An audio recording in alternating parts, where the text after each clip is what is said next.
6.7 এ বলছে rearrange the words to make a meaningful sentence. Rearrange পুনর্বিন্যাস করো বা সাজিয়ে লেখো ওয়ার্ডগুলো to make a meaningful sentence. একটা অর্থপূর্ণ বাক্য তৈরির জন্য ওয়ার্ডগুলোকে রিঅ্যারেঞ্জ করতে হবে বা সাজিয়ে লিখতে হবে। Then use the appropriate punctuation marks and capital letters where required. তারপরে অ্যাপ্রোপ্রিয়েট পাংচুয়েশন মার্ক, সঠিক বিরাম চিহ্ন বা জ্যোতি চিহ্ন এবং ক্যাপিটাল লেটার বা বড় হাতের অক্ষর ব্যবহার করতে হবে যেখানেই প্রয়োজন হয়, প্রয়োজন না হলে দরকার নাই। ওকে, তারপরে কি বললো? ফার্স্টে এতে বললো গার্ডেন ইজ বিউটিফুল দিস এ টি। এটা কোনো মিনিংফুল সেন্টেন্স না, এটার কোনো অর্থ বোঝা যাচ্ছে না। এটাকে মিনিংফুল করার জন্য আমরা বললাম this this is a beautiful tea garden. এটা একটা সুন্দর অর্থপূর্ণ বাক্য, চা বাগান। এটা একটা সুন্দর চা বাগান এবং এটা একটা মিনিংফুল সেন্টেন্স বা অর্থপূর্ণ বাক্য। পরেরটায় বললো friend dear hello. Friend dear hello, এটাতে অর্থটা বোঝা যাচ্ছে না ঠিক মতো, তা আমরা এই জন্য এটাকে সাজায় লিখলাম hello dear friend. Hello dear friend, হ্যালোর পরে একটা কমা দিলাম, সেটাই দেওয়ার নিয়ম। এইখানে এই ডিটা ক্যাপিটাল হবে কিনা আমি কনফিউজড, তবে আমার মনে হয় এটা ক্যাপিটাল দেওয়ার দরকার নাই, হবে না, ক্যাপিটাল কম্পালসারি না। আমি অন্য জায়গায় দেখলাম যে ক্যাপিটালও লিখছে, তবে আমার মনে হয় না এখানে ক্যাপিটালটা কম্পালসারি, ক্যাপিটাল না দিলে অসুবিধা হওয়ার কথা না। তারপরে বললো you what doing are here. You what doing are here, এটা একটা মিনিংলেস সেন্টেন্স, এটার অর্থটা বোঝা যাচ্ছে না। এটাকে আমরা বললাম what are you doing here, তারপরে একটা কোশ্চেন মার্ক, তুমি এখানে কি করছো, what are you doing here. তারপরে বললো রানা মাই ইজ ডক্টর নেবার। এটাও মিনিংলেস একটা সেন্টেন্স, তাহলে এটাকে বলা যেতে পারে doctor Rana is my neighbour. Doctor Rana is my neighbour. তো ডক্টর হলো রানা সাহেবের টাইটেল, এই কারণে ডক্টরের ডিটা দিলাম ক্যাপিটাল, আর রানা যেহেতু নাম বোঝাচ্ছে সেই জন্যে এটাকে রানার আরটা লিখলাম ক্যাপিটাল। তাহলে মানে দাঁড়ালো ডক্টর রানা আমার প্রতিবেশী। ইতে বললো bought a funny interesting and a colourful book. আমি এটা সলভ করতে পারছিলাম না, পরে আমি অন্যদেরটা দেখলাম, অন্যদের ভিডিও, তো সেখানেও দেখলাম তারাও এটা সলভ করতে পারে নাই। তো এটা ভালো মতো সলভ করতে গেলে একটা এ কে আই করে দিতে হয়। আমি এই এটাকে ধরে নিলাম, এটাকে আই করে দিলাম, তাহলে দাঁড়াচ্ছে I bought a funny interesting and colourful বুক।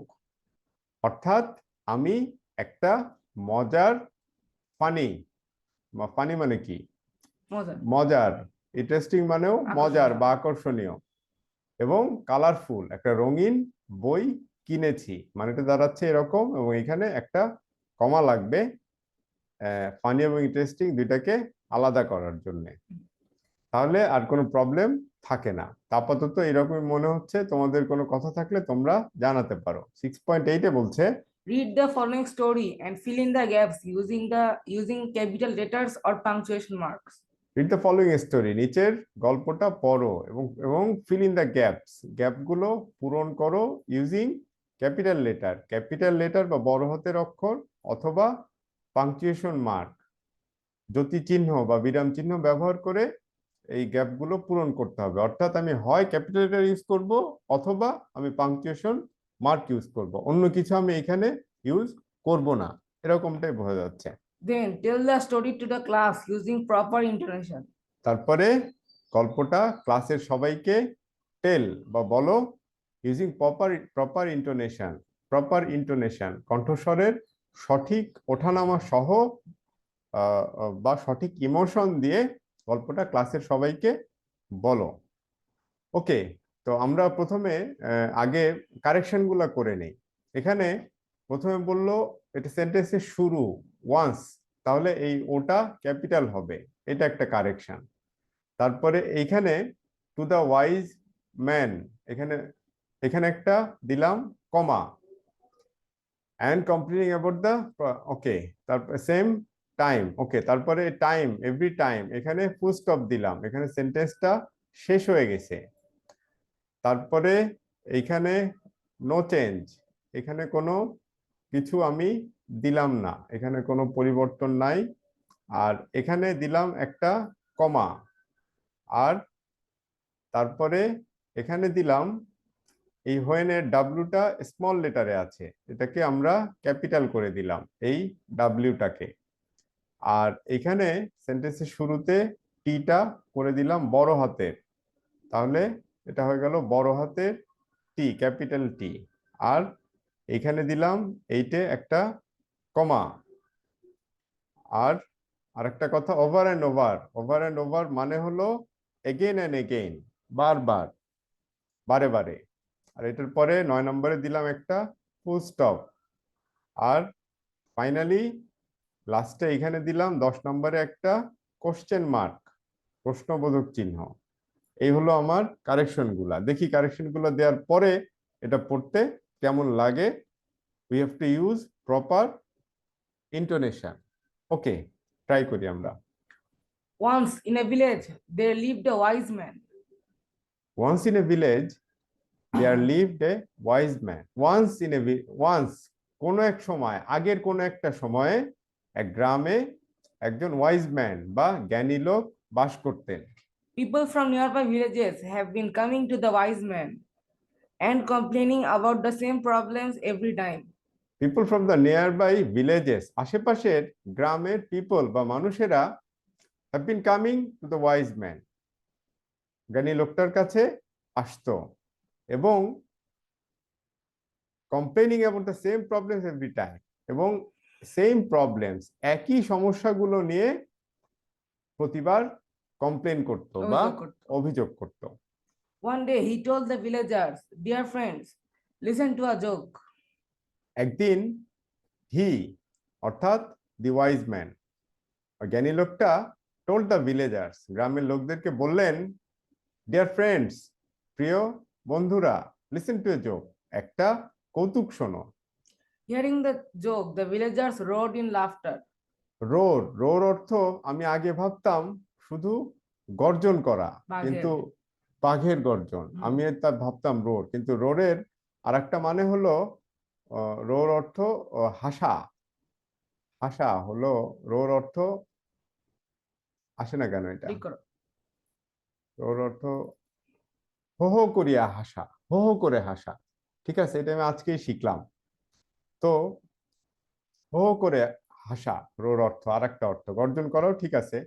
তো মানেটা এরকম যে হিয়ারিং দ্য জোক, কৌতুকটা শুনে গ্রামের লোকগুলো হো হো করে হেসে উঠলো। After a couple of minutes, he told them the same joke and only a few of them smiled. After a couple of minutes, এর অর্থ কয়েক মিনিট পরে, এ কাপল অফ মিনিটস অর্থাৎ কয়েক মিনিট পরে, এবং এটা সাধারণত 10 মিনিটের কম। তো কয়েক মিনিট পরে he told the same joke, তিনি একই জোক, একই কৌতুক আবার বললেন, এবং only a few of them smiled, এবং তাদের মাত্র অল্প কয়েকজন স্মাইল বা হাসলো। When, when, oh, when he told the same joke for the third time, no one laughed anymore. যখন তিনি থার্ড টাইম বা তৃতীয়বারের মতো সেম জোক, একই কৌতুকটা বললেন, নো ওয়ান লাভড এনিমোর, কোনো একজনও আর হাসলো না। The wise man smiled and said, "You can't laugh at the same joke over and over." Over and over বা এগেন অ্যান্ড এগেন, অর্থাৎ দ্য ওয়াইজ ম্যান স্মাইল, জ্ঞানী লোকটা হাসলেন, এবং সেইড বললেন, you can't laugh at the same joke over and over, তুমি একই কৌতুক শুনে বারে বারে হাসতে পারবে না। So why are you always crying about the same problem? তাহলে তোমরা কেন এই একই সমস্যা নিয়ে সবসময় ক্রাইং বা কাঁদছো। এখানে কাঁদছো অর্থ তোমরা কেন একই সমস্যা নিয়ে বারে বারে অভিযোগ করছো, একই জিনিস তোমরা কেন বারে বারে বলছো। মিনিংটা মোটামুটি এরকম নাকি? Thank you all.